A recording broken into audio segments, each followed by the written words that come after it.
দে তাহলে আমাদের মাংসের বাটিতে দে, রাস্তার কুকুরটাকে দিয়ে আসি। তুই কি রে, ছোট বোনটাকে মাংস খেতে দিয়ে ওর মুখের সামনে থেকে মাংসের বাটিটা তুলে নিলি? আমার চোখের সামনে আমার ছোট বোনের মুখ থেকে মাংসের বাটি কেড়ে নেবে, আমি চুপচাপ বসে দেখবো? আমি সামনে পাঞ্জাবি দোকান থেকে রুনুর জন্য মাংস কিনে নিয়ে আসছি। তোরা এমএলএ প্রদীপ রায়ের 15,000 টাকা ফেরত দিয়েছিস? ফেরত নিলে তো ফেরত দেবো, উল্টে উনি আমাদের 10,000 টাকা আরো দিয়েছেন।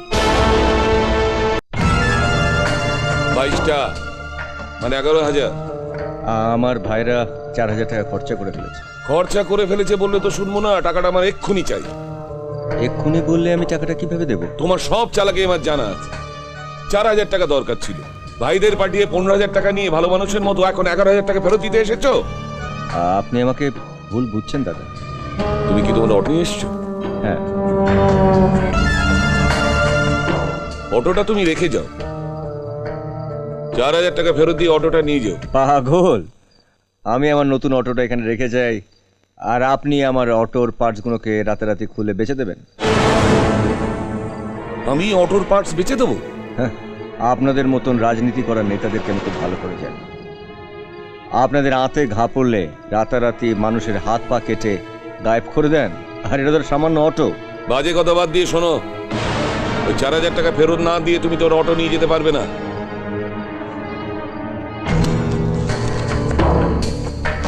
ওইটা কি হল? এই টাকাটা তো আপনি আমাকে দেননি, যাদেরকে দিয়েছিলেন আমি টাকাটা তাদেরকে দিয়ে দিচ্ছি, আপনি তাদের কাছে টাকাটা নিয়ে নেন। দাদা, পরিবহন মন্ত্রী দেবেন চক্রবর্তী ফিরেছেন শুনলাম, ওনাকে বলে কালই ওর অটো লাইসেন্সটা ক্যান্সেল করে দিন না। হ্যাঁ,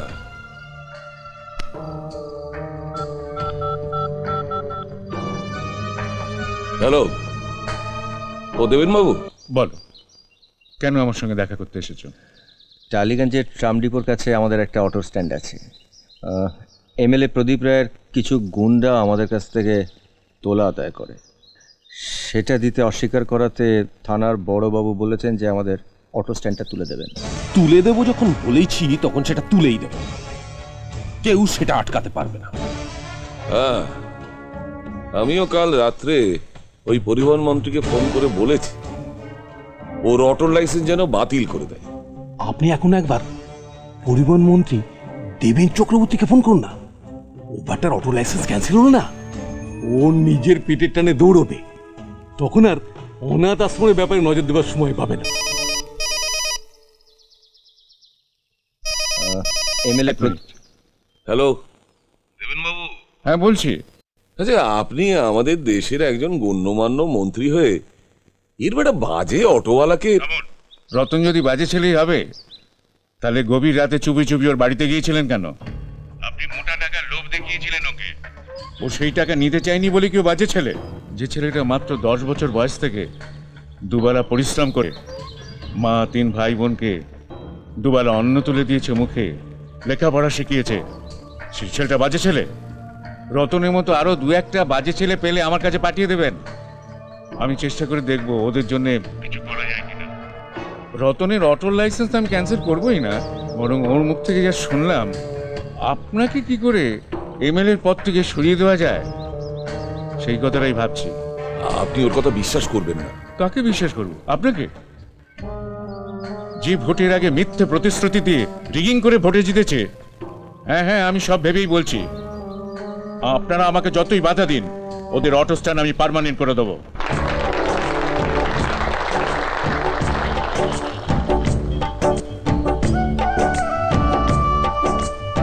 যার দয়াতে এত বাধা পেরিয়ে আমরা এই অটো স্ট্যান্ড পেলাম, সেই মহামান্য পরিবহন মন্ত্রী শ্রী দেবেন চক্রবর্তীকে কিছু বলার জন্য অনুরোধ জানাচ্ছি। আসুন।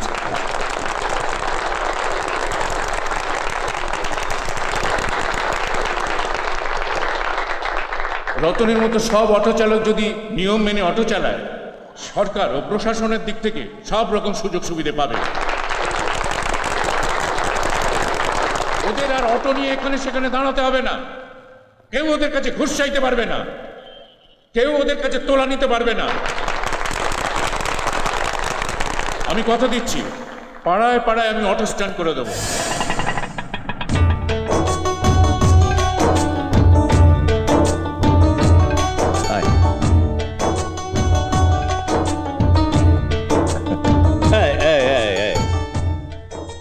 হিন্দু ব্রাহ্মণের ছেলে হয়ে আমার মতন একটা সামান্য মুসলমান মিস্ত্রিকে প্রণাম করিস, আমার খুব খারাপ লাগে বাবা। তুমি যখন এই কথাটা বলো না সিরাজ কাকা, তখন আমার আরো বেশি খারাপ লাগে। বাবা তোমার এই গ্যারেজেই কাজ করতেন। বাবা মারা যাওয়ার পর তুমি যদি আমাকে হাতে করে কাজ না শেখাতে, তাহলে তো আমার পুরো সংসারটাই ভেসে যেত। এত মাংস কে আনলো? স্বপন আর তপন আর চাকরি পেয়েছে, ওরাই মাংস কিনে নিয়ে এসেছে। তোরা এমএলএ প্রদীপ রায়ের 15,000 টাকা ফেরত দিয়েছিস? ফেরত নিলে তো ফেরত দেবো, উল্টে উনি আমাদের 10,000 টাকা আরো দিয়েছে। প্রদীপদা বলেছেন উনি মাসে মাসে আমাদের 10,000 টাকা করে দেবেন। মাসে মাসে যে 10,000 টাকা দেবেন, তোরা কি কাজ করবি ওনার হয়ে? তা জেনে তুই কি করবি? আজ আমরা মাইনে পেয়ে প্রথম বাজার করব, তাই আজ তোকে মাংস দিই। কাল আমরা আলাদা বাজার করব, আলাদা খাবো। আমরা আলাদা খাবো শুনে মা বলে দিয়েছে কাল থেকে আমাদের জন্য আলাদা রান্না করে দিতে পারবে না। তাই কাল থেকে রত্না এসে আমাদের জন্য রান্না করে দিয়ে যাবে। রত্না? রত্নাকে? আমার বান্ধবী। ও এসে আমাদের বাড়িতে রান্না করবে কেন? নিজেকে ছাড়া তো কাউকে ভালোবাসলি না, তা বুঝবি কি করে যে রত্না কেন এসে আমাদের জন্য রান্না করে দিয়ে যাবে? রুনো, তুই ঠিক করে নে তুই কোন দলে থাকবি। দাদার দলে যদি থাকিস তাহলে ওই সকালে শুকনো মুড়ি, দুপুরবেলা আলু সিদ্ধ ডাল ভাত, আর সপ্তাহে একদিন ওই ছোট্ট মাছ পাবি।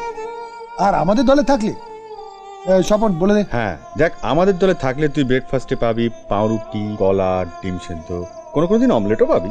আর দুপুরে ধর এক এক দিন এক এক রকম মাছ, বড় বড় পিস, আর নানা রকম তরকারি ডাল, এসব তো আছেই। আর রাত্রেটা তুই বল। বলবা? হুম।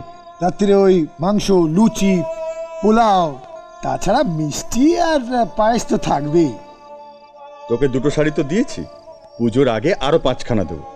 হ্যাঁ, আর রত্নাকে নিউ মার্কেট পাঠিয়ে তোর জন্য স্নো পাউডার, লিপস্টিক, অবশ্য তোর ইচ্ছে করলে তুই নিজেই রত্নার সাথে যেতে পারিস, নিজের পছন্দের জিনিস নিজে কিনে আনবি। এত কি ভাবছিস রুনা? তোর বর্দা তো একটা সামান্য অটোওয়ালা, তার তো ক্ষমতা নেই তোকে অনেক কিছু কিনে দেওয়ার, ভালো মন্দ খাওয়ানোর। তুই বরং ওদের দিকেই চলে যা। আর তাছাড়া ওরাই তো তোর নিজের দাদা, আমি তো তোর আপন দাদা নই। আপন পর আমি বুঝি না বর্দা। ছোটবেলা থেকে তোকেই বর্দা বলে ডেকে এসেছি। জীবনের যা কিছু চাওয়া সব তো তোর কাছ থেকে পেয়েছি। আমি তোকে ছেড়ে অন্য কোনো দলে যেতে পারবো না। দে দে তাহলে আমাদের মাংসের বাটিতে দে, রাস্তার কুকুরটাকে দিয়ে আসি। তুই কি রে, ছোট বোনটাকে মাংস খেতে দিয়ে ওর মুখের সামনে থেকে মাংসের বাটিটা তুলে নিলি? কেন তুমি ওদের এসব কথা বলছো মা? ওরা টাকার জোরে আমাকে বর্দার কাছ থেকে সরিয়ে নিয়ে যেতে চাইছে। ওরা ভুলে গেছে বর্দা আমাদের জন্য কি কি করেছে। সব বেঈমানের দল। চুপ করুন, চুপ কর।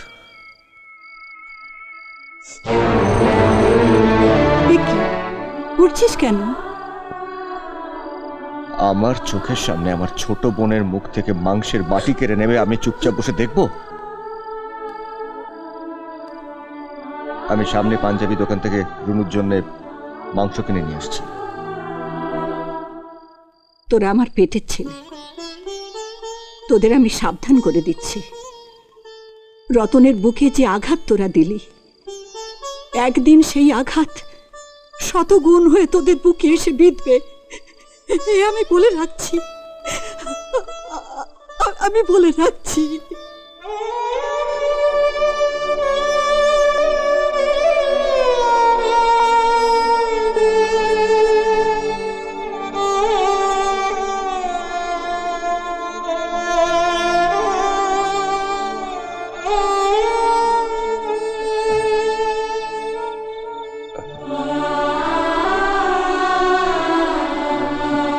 আমি জানি ব্যথাটা তোর কোথায় লেগেছে, কিন্তু কি করবি বল? ওরা যদি অতীতকে ভুলে যায়, আমি বা তুই তার কি করতে পারবো?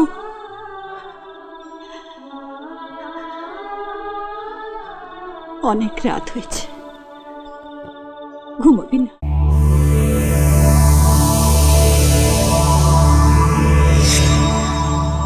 এমন আরো অনেক ভিডিও দেখতে এই চ্যানেলটি সাবস্ক্রাইব করে নিন এবং পাশের বেল আইকনটি প্রেস করে দিন।